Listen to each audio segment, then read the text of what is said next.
kulanti wacan oo wanaagsan daawadayaal walaalayaal meel walba aad joogtaan ku soo dhawaada boggeena YouTube ee Brothers Media Group oo alaaba ka daawan jirteen warbixinadii ugu dambeeyay ee Soomaaliya iyo warbixinadii la xiriiray fanka siyaasadda dhacdooyinka iyo cajiibka ah iyo qosooyinkaba fadlan walaal qaali haddii ay tahay markii kugu horeysay ee boggeena YouTube ha hilmaami inaad subscribe nagu dhiirigelisid gambaleelka yarkaana furo si aad u heshid muuqaalada ugu dambeeyay aan halkan soo galino war degdeg oo hadda soo dhacay ayaa sheegaya in la xabsiga loo taxaabay fanaanka Cabdi Dhaanto oo maalmahan ay dabagal ku hayeen hay'adda sirdoonka baarista dambiyada ee dowladda federaalka Soomaaliya ee NISA.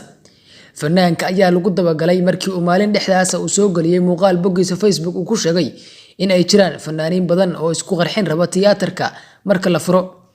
Warbixinta kale ee lagu daba joogay fanaankan ayaa ah in uu 5 saac ka hor uu boggiisa Facebook soo galiyay wiil Soomaaliyeed oo la dhaho Xasan Maalin oo ku sheegay inuu ka tirsan yahay ururka Al-Shabaab. Xasan Maalin ayaa asna boggiisa Facebook soo galiyay inuu maxkamad la soo istaagi doono Cabdi Dhaanto. Taliska booliska gobolka Banaadir ayaa xabsiga u taxaabay Cabdi Dhaanto sida ay noo sheegayaan ilo xogagal ah.